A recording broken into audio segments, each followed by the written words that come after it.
Salve sama saudara dan saudari terkasih. Salam damai sejahtera dan penuh sukacita untuk kita semua. Semoga kita semua tetap sehat dan selalu bersukacita. Kita berjumpa lagi dalam Renungan Lentera Jiwa bersama saya Romo Stefanus Turibius Rahmat PR, Lentera Jiwa. Cahaya yang menerangi mata jiwa, mata batin dan mata iman kita. Cahaya yang menerangi perjalanan hidup kita, supaya hidup kita penuh dengan cahaya kebaikan dan kebenaran.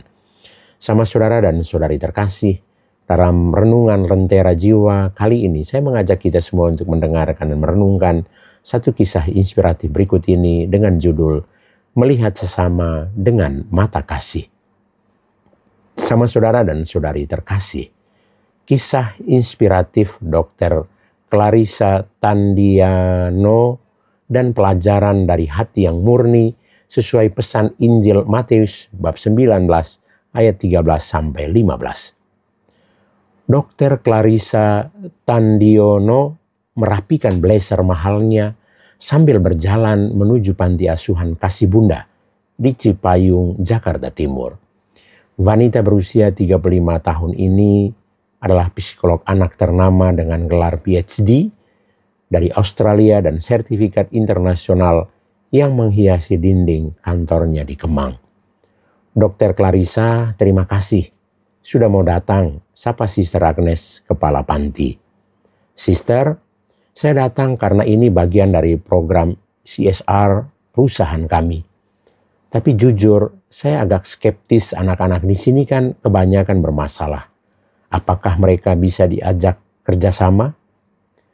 Sister Agnes tersenyum, sabar dokter. Anak-anak di sini memang punya latar belakang sulit, tapi mereka punya hati yang luar biasa. Dr. Clarissa mengangguk formal sebagai psikolog sukses dengan tarif konsultasi 2 juta per sesi. Ia merasa sedikit buang waktu melakukan sesuatu charity work ini. Baik sister, saya akan beri mereka terapi kelompok selama 2 jam. Mudah-mudahan bisa sedikit membantu. Di ruang aula sederhana, 15 anak berusia 4-12 tahun duduk melingkar. Ada yang terlihat hiperaktif, ada yang pendiam, ada yang cacat fisik. Selamat pagi anak-anak, kata Clarissa dengan nada profesional. Tante adalah psikolog. Tante akan membantu kalian mengatasi masalah-masalah kalian. Anak-anak menatapnya dengan mata polos. Siapa yang mau cerita tentang perasaannya hari ini? Tanya Clarissa sambil membuka catatan. Tidak ada yang menjawab. Clarissa agak kesal. Anak-anak, ini untuk kebaikan kalian. Kalian harus belajar terbuka dengan perasaan. Tiba-tiba seorang anak laki-laki kecil berusia sekitar 5 tahun dengan Down syndrome mengangkat tangan. Tante, nama saya Bima. Saya mau tanya. Iya Bima, mau tanya apa? Tante, kenapa Tante sedih? Clarissa terkejut. Tante gak sedih kok. Tapi mata Tante kayak orang sedih, kayak Tante lagi sakit hati. Clarissa terdiam. Bagaimana anak 5 tahun ini bisa membaca perasaannya yang bahkan ia sendiri tidak sadari? Bima, Tante baik-baik saja. Sekarang kita fokus pada kalian. Tante, Bima berdiri dan mendekati Clarissa. Boleh Bima peluk Tante? Kalau orang sedih, pelukan bikin hati adem. Tanpa menunggu jawaban, Bima memeluk kaki Clarissa. Entah kenapa, air mata tiba-tiba mengalir di pipi Clarissa. Bima, kenapa kamu peluk Tante? Karena Tante butuh pelukan. Mama Sister bilang, kalau kita sayang sama orang lain, mereka jadi bahagia. Anak-anak lain ikut mendekat. Tante kenapa nangis? Tanya Sari, anak perempuan berusia 7 tahun. Tante gak nangis kok. Tante bohong, kata Dedi, anak laki-laki berusia 9 tahun. Mama Sister bilang, bohong itu gak baik. Clarissa terpana. Anak-anak ini dengan polosnya melihat langsung ke dalam hatinya. Baik-baik, Tante memang lagi sedih. Tapi itu bukan urusan kalian. Kenapa gak boleh jadi urusan kami? Tanya Bima inosen. Kami kan teman tante sekarang. Bima, kalian masih kecil. Kalian gak akan ngerti masalah orang dewasa. Tante, kata Maya, anak perempuan berusia 6 tahun yang sejak lahir buta. Mama Sister bilang hati yang sakit itu gak lihat umur. Orang dewasa juga bisa sedih kayak anak kecil. Clarissa makin terdiam. Bagaimana anak-anak ini bisa begitu bijak? Tante mau cerita enggak? Tanya Bima sambil duduk di samping Clarissa. Kami bisa dengerin kok. Clarissa melihat mata-mata polos yang menatapnya dengan penuh kasih. Untuk pertama kalinya setelah bertahun-tahun ia merasa ingin membuka hati. Tante, Clarissa terhenti. Iya tante, cerita aja. Kami nggak akan ketawa, kata Sari menenangkan. Tante sebenarnya lagi patah hati. Suami tante cerai seminggu yang lalu. Wah, tante pasti sakit banget, kata Bima sambil mengelus tangan Clarissa. Kenapa omnya mau cerai sama tante? Tanya Dedi polos. Karena tante terlalu fokus kerja. Tante jarang di rumah, jarang perhatiin suami. Oh, berarti tante lupa sayang sama omnya ya? Kata Maya. Clarissa tersentak. Bukan gitu juga. Tante, kata Bima, Papa Bima dulu juga ninggalin Mama Bima karena Papa nggak sayang lagi. Tapi Mama Sister bilang, itu bukan salah Bima. Maksudnya, Papa nggak bisa sayang bukan karena Bima jelek, tapi karena hati Papa yang sakit. Dari mulut anak Down syndrome 5 tahun, Clarissa mendengar insight yang tidak pernah ia dapat dari terapi manapun. Bima, kamu pintar ya? Enggak kok tante, Bima cuma punya hati yang sayang sama semua orang. Mama Sister bilang hati yang sayang itu bisa ngerti hati orang lain. Tante, kata Sari, mau main bareng kami enggak? Main itu bikin lupa sedih. Main apa? Main kereta-keretaan. Tante jadi gerbong terakhir. Tanpa bisa menolak, Clarissa ikut berbaris dengan anak-anak, mengelilingi ruangan sambil berteriak, cuk cuk cuk, seperti kereta api. Untuk pertama kalinya dalam seminggu, Clarissa tertawa lepas. Tante, sekarang udah nggak sedih kan? Tanya Bima sambil tersenyum. Iya Bima, makasih ya. Tante besok main lagi sama kami ya. Bima, tante kerja. Tante nggak bisa main terus. Kenapa?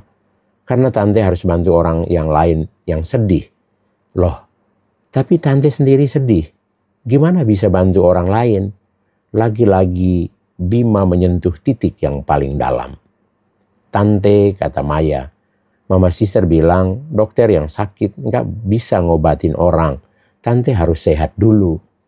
Sister Agnes yang mengamati dari jauh mendekat. Dokter, bagaimana sesinya? Sister, kata Clarissa sambil menangis, saya yang harusnya terapi sama mereka.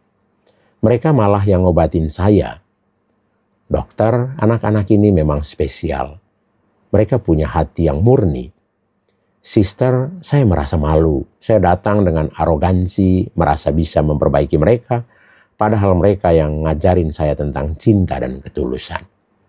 Dokter, itulah yang Yesus maksud saat bilang kita harus seperti anak kecil. Hari itu Clarissa tidak jadi pulang. Ia menghabiskan waktu bermain dengan anak-anak, mendengar cerita-cerita sederhana mereka yang penuh makna. Tante, kata Bima saat hendak pulang, besok tante datang lagi ya. Kami sayang sama tante. Iya Bima, tante janji. Tante jangan lupa senyum di rumah. Senyum itu bikin hati senang. Sepulang dari panti, Clarissa merefleksikan hari yang luar biasa itu. Ia sadar selama ini ia terjebak dalam keangkuhan profesional, merasa superior dengan segala gelar dan sertifikatnya. Tuhan, doanya, hari ini Engkau mengirim malaikat-malaikat kecil untuk menyadarkan aku. Mereka mengajariku tentang cinta tanpa syarat, ketulusan dan kerendahan hati, kesederhanaan. Keesokan harinya, Clarissa mengubah cara praktiknya. Ia mulai lebih mendengarkan daripada bicara, lebih merasakan daripada menganalisis. Dok, kata seorang klien dewasa, Kok sekarang konseling sama dokter berasa beda ya? Lebih hangat. Saya belajar dari guru-guru terbaik, jawab Clarissa tersenyum. Setiap akhir pekan, Clarissa rutin ke panti bukan untuk membantu anak-anak, tapi untuk belajar dari mereka. Tante, kenapa Tante suka banget main sama kami? Tanya Bima suatu hari. Karena kalian ngajarin Tante hal-hal yang gak Tante dapat di sekolah. Ngajarin apa? Ngajarin sayang tanpa pamrih, memaafkan tanpa syarat, dan bahagia dengan hal-hal sederhana.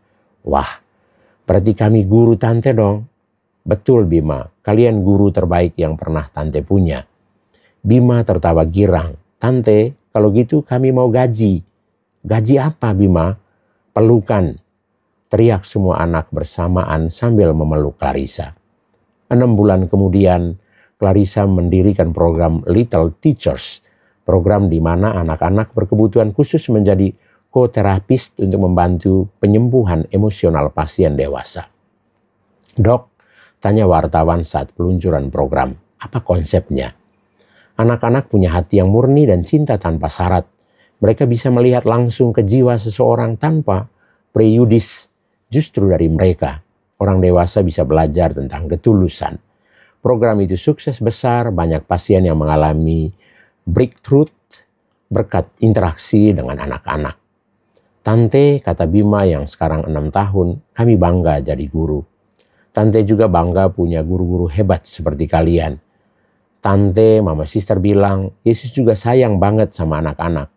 Yesus bilang kerajaan surga punya orang-orang kaya kami. Clarissa menangis haru. Bima, kalian memang sudah di surga. Dan kalian yang bawa Tante ke surga juga. Kisah ini mengingatkan kita akan pesan Yesus dalam Injil Matius bab 19 ayat 13 sampai 15. Dalam teks Injil ini diajarkan bahwa Yesus menyambut anak-anak dengan tangan terbuka karena mereka memiliki hati yang murni. Seperti Clarissa yang belajar dari anak-anak panti asuhan, kita seringkali perlu kembali pada kesederhanaan, ketulusan hati anak-anak untuk menemukan makna hidup yang sesungguhnya. Sama saudara para sahabat terkasih, apakah kesuksesan dan gelar-gelar saya membuat saya merasa superior dan lupa pada kerendahan hati? Seperti anak-anak yang polos melihat kesedihan Clarissa, kapan terakhir Anda benar-benar peduli pada perasaan orang lain tanpa pamrih? Apa yang bisa Anda pelajari dari kesederhanaan dan ketulusan anak-anak di sekitar kita? Yesus berkata kepada para murid-Nya, biarkanlah anak-anak itu datang kepadaku, jangan menghalang-halangi mereka, sebab orang-orang yang seperti itulah yang empunya kerajaan sorga. Mari belajar dari Clarissa dan anak-anak panti asuhan bahwa terkadang guru terbaik datang dari tempat yang tidak kita duga. Hati yang murni dan cinta tanpa syarat dari anak-anak bisa menjadi obat terbaik untuk luka-luka jiwa kita. Ketika kita merendahkan diri untuk belajar dari mereka, kita menemukan jalan menuju kebahagiaan sejati. Tuhan Yesus, seperti Engkau menyambut anak-anak kecil, ajari kami untuk menghargai dan belajar dari hati yang murni. Bebaskan kami dari keangkuhan dan beri kami hati yang sederhana seperti anak-anak. Bantulah kami melihat setiap orang dengan mata kasih, bukan dengan penilaian. Tuhan Yesus memberkati kita. Amin.